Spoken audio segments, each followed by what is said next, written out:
ini semua kejadiannya mendadak. Biasanya kalau yang penderitanya bilang bahwasanya stroke ini penyebabnya dua, ya. Ada hal ya beda lah stroke sama common cold ya, flu. Kalau flu biasa istirahat 4 hari langsung bagus. Kalau stroke. Hai Sobat Medcast, terima kasih udah klik di video ini. Jangan lupa untuk subscribe, like, komen, dan bunyikan lonceng di sebelah kanan. Selamat menyaksikan. Halo, Assalamualaikum warahmatullahi wabarakatuh. Welcome back to Medcast Medicus podcastnya kesehatan. Pada episode kali ini kita kedatangan dokter spesialis saraf nih, yaitu Dr.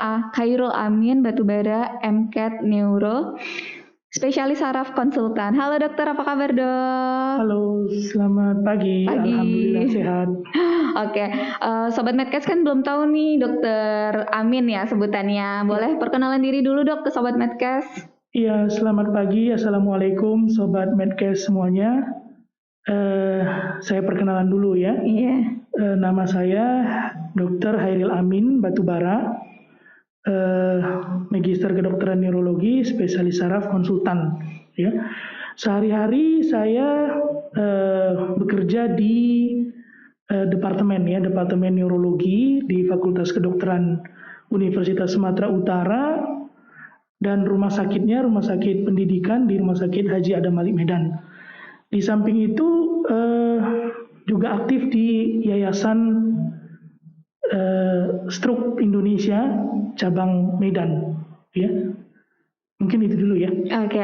Nah, ngomong-ngomong tentang tadi dokter udah sebutin bahwa dokter aktif di Yayasan Stroke ya dok ya. Nah kali ini di episode kali ini kita bakalan ngobrolin tentang stroke itu sendiri dok. Nah karena dokter nih concernnya ke situ ya dok ya. Oke, nah sebenarnya penyakit stroke itu apa sih dok? Boleh dijelasin ke Sobat Medcast dok? Iya baik Sobat Medcast sekalian. Jadi stroke ini ternyata merupakan penyakit yang banyak diderita, tidak hanya di negara-negara maju, di negara-negara berkembang juga banyak penderitanya. Di Indonesia sendiri, dari riset Kementerian Kesehatan, ya, tahun 2018, ya masih update lah ya, kurang 5 tahun, itu menduduki peringkat nomor 2 penyebab kecacatan dan kematian setelah penyakit jantung. Ya, setelah penyakit jantung. Jadi dia cukup banyak penderitanya. Nah, kemudian apa sebenarnya stroke ini? Stroke ini merupakan satu penyakit di mana gejalanya itu munculnya mendadak. Ya, gejalanya muncul mendadak.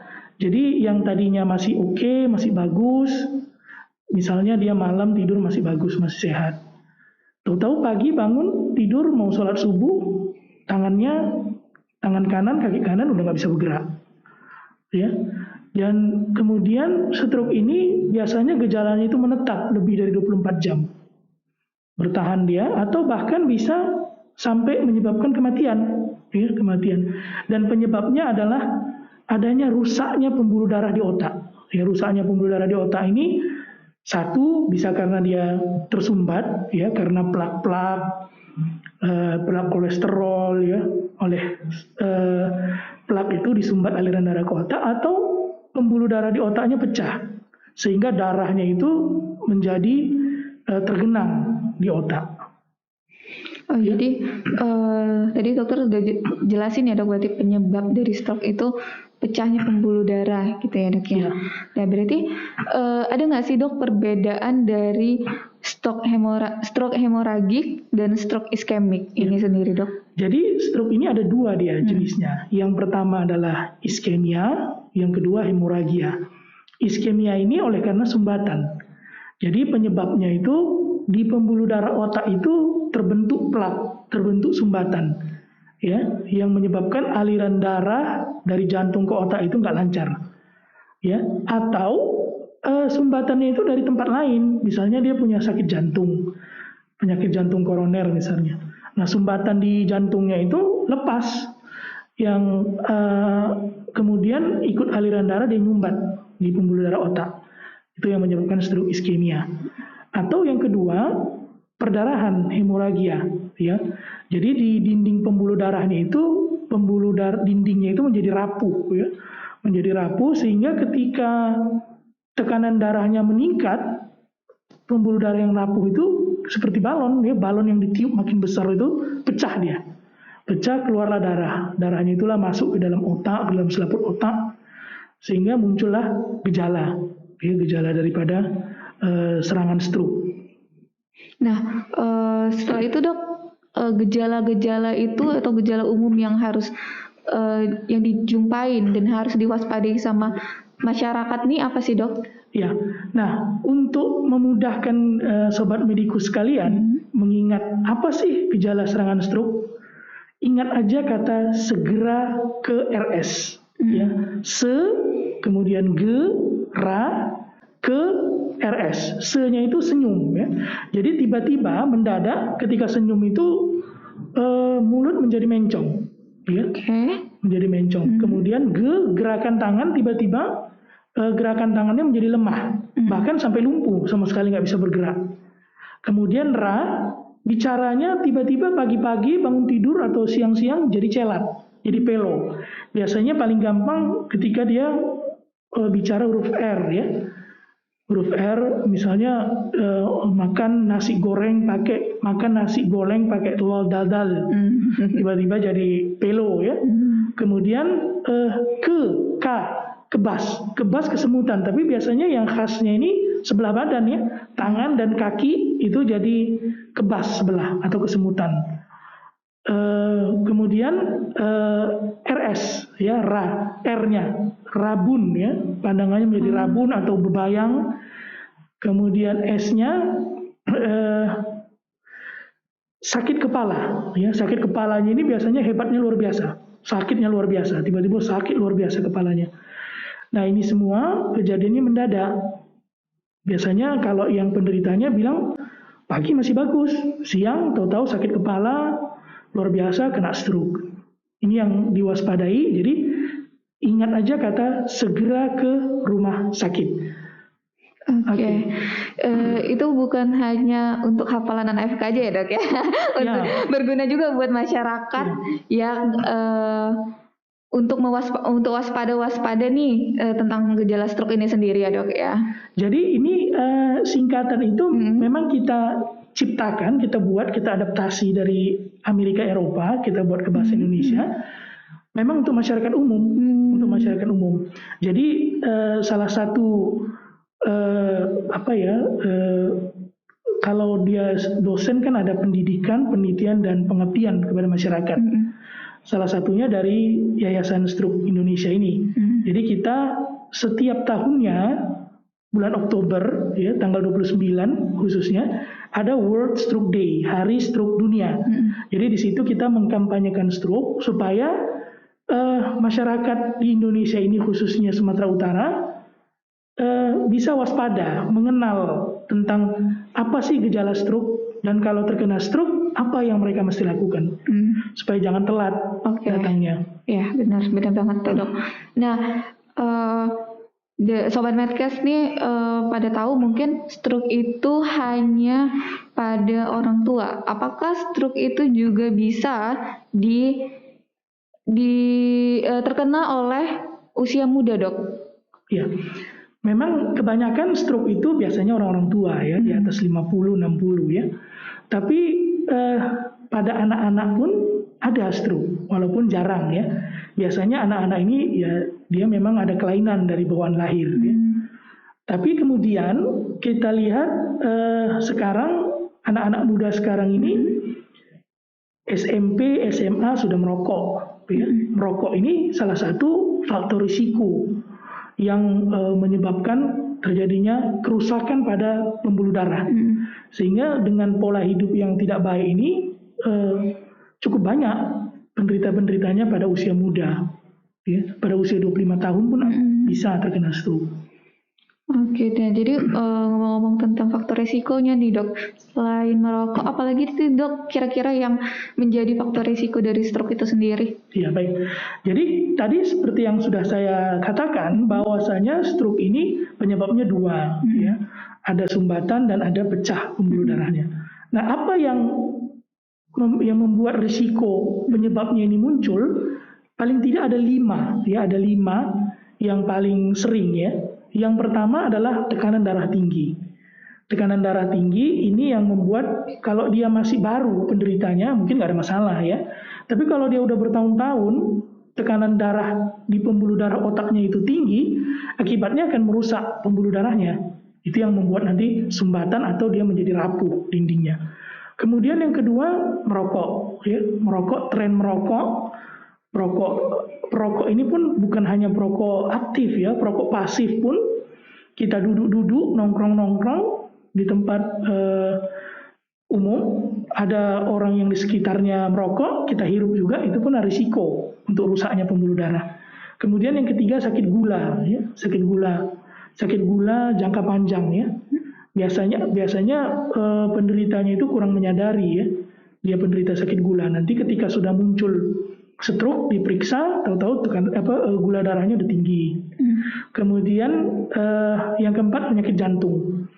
Nah, penderita penyakit jantung, misalnya penyakit jantung koroner ya, penyakit jantung ada sumbatan di jantung. Kalau tidak tata laksananya tidak tepat, dia bisa lepas, ya, bisa menyumbat ke otak. Jadi harus ditangani dengan tepat dan akurat, ya. Dan yang terakhir kolesterol, ya, kolesterol darah. Kalau kolesterol masyarakat sekarang ini udah familiar ya dengan kolesterol ya. Jadi kolesterol itu lemak yang ada di dalam darah. Mungkin karena pola makannya terlalu tinggi lemak, kemudian kurang olahraga, sehingga kadarnya tinggi dalam darah, lama-lama dia menumpuk membentuk sumbatan di pembuluh darah otak. Jadi inilah yang mesti diwaspadai. Kalau nanti muncul, kalau seseorang itu mempunyai faktor risiko, salah satu atau lebih dari yang 5 itu tadi, maka dia harus segera tangani itu, dia harus segera obatin sampai faktor risiko itu terkontrol, supaya jangan jadi stroke. Gitu ya, Mbak Intan. Oke. Nah, ngomong-ngomong soal tadi orang udah terkena nih dok, stroke itu sendiri. Gimana sih dok cara penanganan awal yang harus dilakukan pada orang tersebut gitu? Untuk orang yang di sekitarnya mungkin ya, keluarganya atau pasangannya atau tetangganya gitu, seperti itu dok. Ya, jadi yang pertama langkah awal itu pahami dulu gejala stroke itu. Ya. Satu, gejala stroke itu mendadak, tiba-tiba. Jadi nggak usah bingung kalau tiba-tiba dia ngomongnya celat. Kalau dia ngomongnya tiba-tiba celat atau muncul gejala yang lain, seperti saya katakan tadi, segera ke rumah sakit itu, maka langsung saja ini stroke. Tidak usah tunggu-tunggu, tidak usah melakukan tindakan apa-apa, bawa saja langsung ke rumah sakit. Ya, bawa ke rumah sakit, nanti segera dilakukan deteksi dan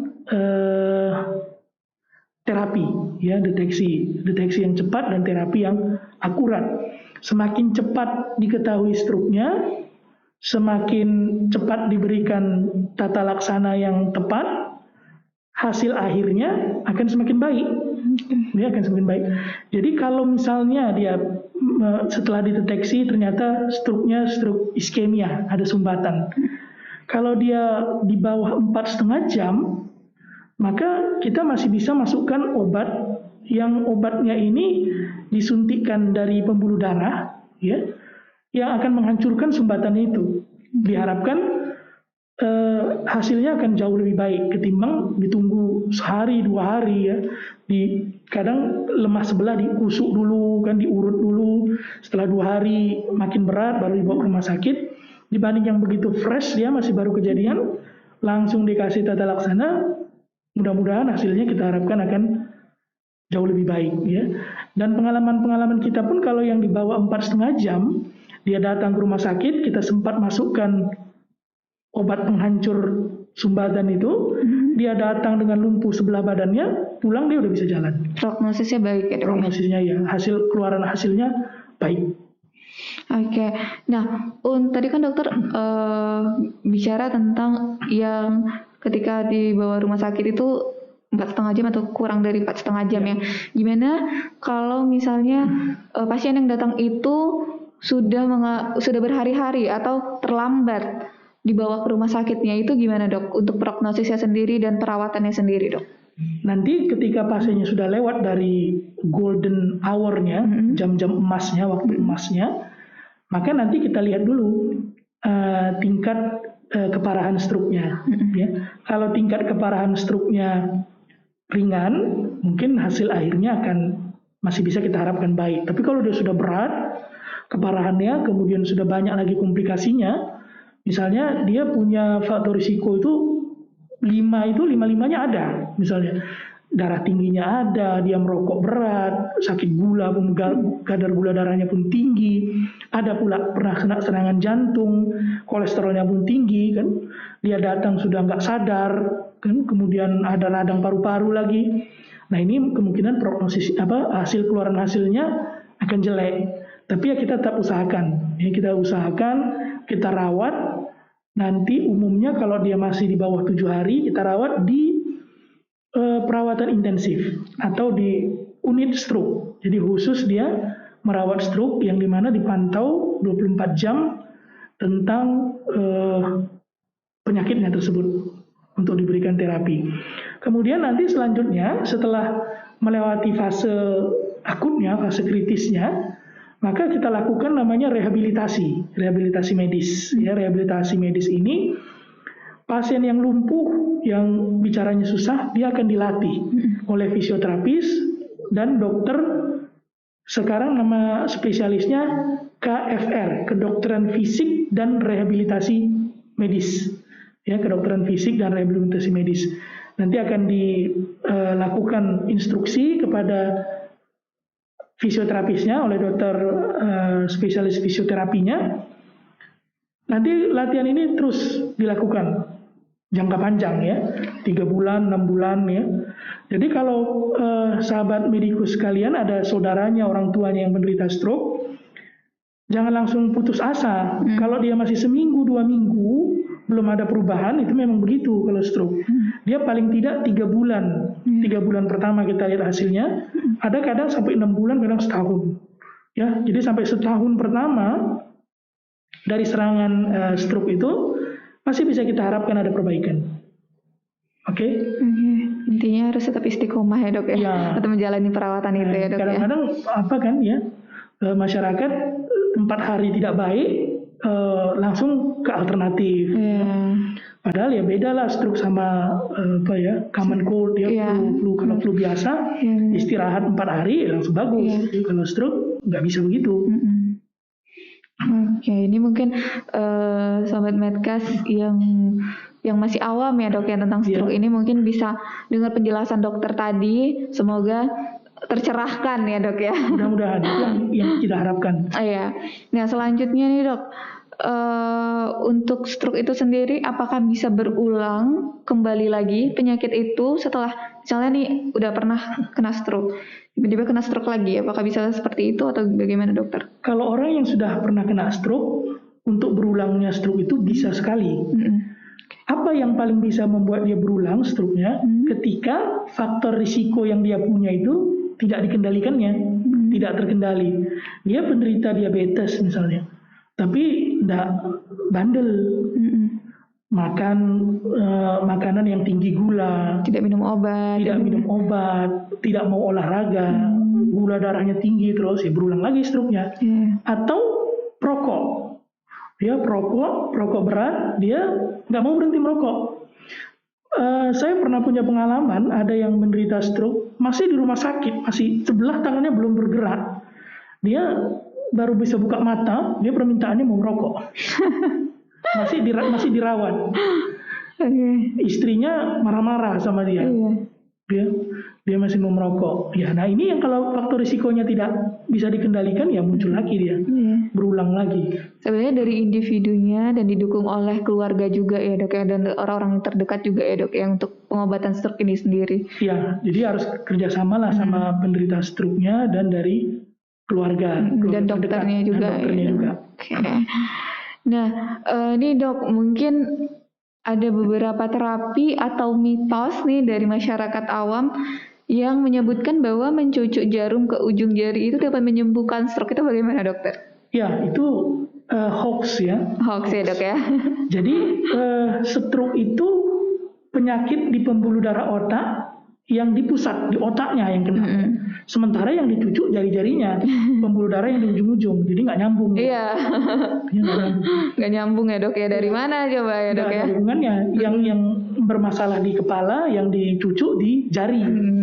Ini mitos ini saya pernah jumpa, ada yang kena serangan stroke, dibawa ke rumah sakit, tangannya bekas cucukan jarum. Memang mereka lakukan itu.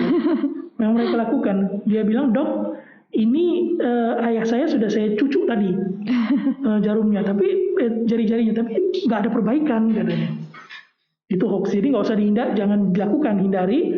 Kalau memang dia kenali gejala stroke, kalau memang muncul gejalanya, cepat saja bawa ke rumah sakit.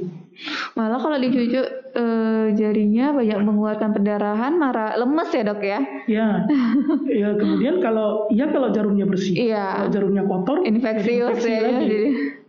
Oke. Nah, berarti Sobat Medcast itu hoax ya, nggak benar ya.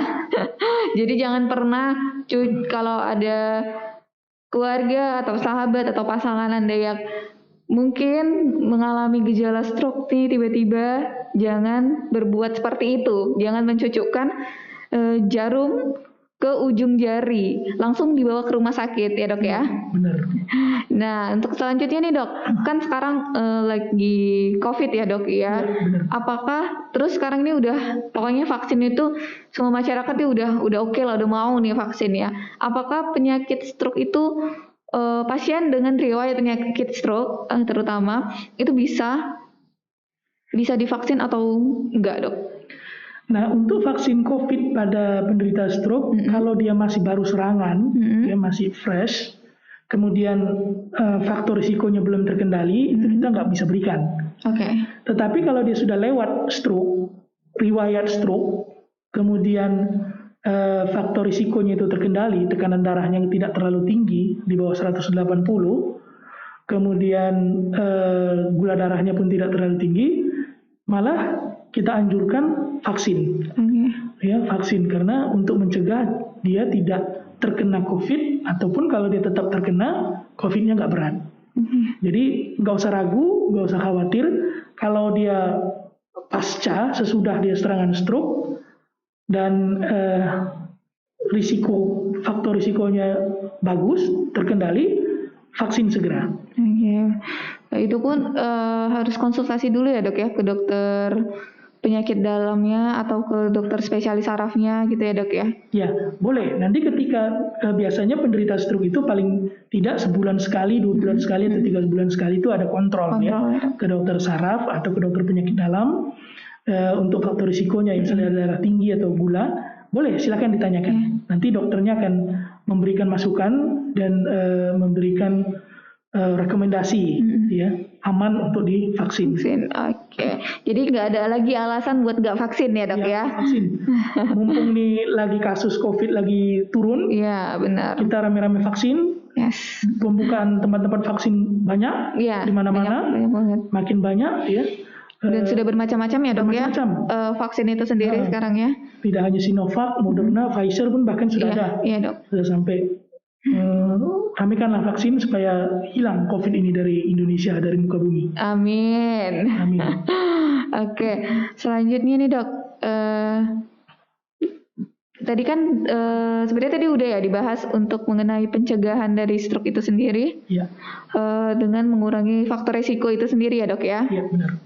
Faktor resiko yang ada di dalam tubuh pasien atau kebiasaan-kebiasaan itu sendiri ya dok.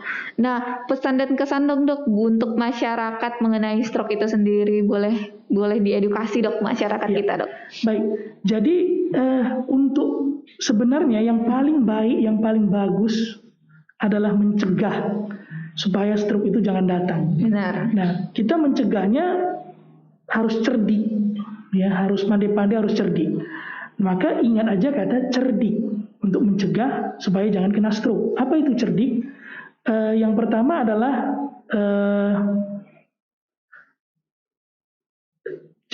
dia dari C E R D I K, ya. cerdik. Yang pertama adalah cek kesehatan secara rutin. Jadi mereka-mereka, khususnya mereka-mereka yang punya faktor risiko, tensi, tekanan darah tinggi, gula, itu harus dicek ya. Rutin datang ke fasilitas kesehatan supaya itu terkendali. Kemudian yang kedua, enyahkan asap rokok. Kalau merokok ini nggak ada tawar-menawar, berhenti, ya stop merokok. Kemudian R, rajin olahraga, ya olahraganya nggak usah berat-berat, ya jogging atau jalan pagi atau sore setengah jam setiap hari atau seminggu 3 kali, itu akan sangat bermanfaat. Kemudian D, diet seimbang, ya diet seimbang ini jangan tinggi karbohidrat, ya jangan tinggi gula, makannya itu proporsional, ada karbohidratnya, ada lemaknya, ada proteinnya. Ya, kemudian diet rendah garam, jangan yang terlalu tinggi. Ya, kemudian yang I ya, I itu istirahat yang cukup ya, istirahat yang cukup. Jadi tidurnya itu harus bagus ya. Orang biasa tidur 6 sampai 8 jam sehari, jangan bergadang. Itu akan orang yang kurang tidur akan meningkatkan tekanan darah dan akan berdampak kepada kesehatannya. Dan yang terakhir adalah K, kelola stres dengan baik. Jadi hindari stres ya, karena stres ini akan merusak fungsi-fungsi di badan semuanya. Sekira itu. Oke. Untuk dokter sendiri ada nggak sih dok yang lagi pengen dokter sampaikan lagi ke masyarakat? Ada lagi nggak kira-kira? Intinya satu, kenali sahabat medikus semua gejala awal dari stroke. Kemudian yang kedua, jika terkena stroke jangan tunda, langsung ke rumah sakit. Bahkan kalau tiba-tiba serangan stroke-nya jam 1 pagi berangkat aja ke rumah sakit. Makin cepat dideteksi, makin cepat diobati, hasilnya akan lebih baik. Itu saja mungkin. Oke, baik, sangat ini ya dok, sangat membuka pikiran saya. Oh seperti ini ternyata stroke itu. Semoga sobat medikus yang ada di rumah juga tercerahkan ya dok ya, dan tahu nih stroke itu gimana, bagaimana cara pencegahannya, faktor-faktor resikonya, penanganannya dan lain-lain. Nanti boleh tonton sampai habis pokoknya ya dok ya. Oke, makasih banyak dokter udah mau ngobrol-ngobrol, udah main ke sini dokter. Nanti kalau ada waktu lagi kita ngobrol-ngobrol tentang hal-hal yang lain lagi ya dok ya. Boleh kali. Oke. Baiklah sobat Medcast, sekian dulu podcast kita di episode kali ini. Sampai jumpa di next episode. Bye bye.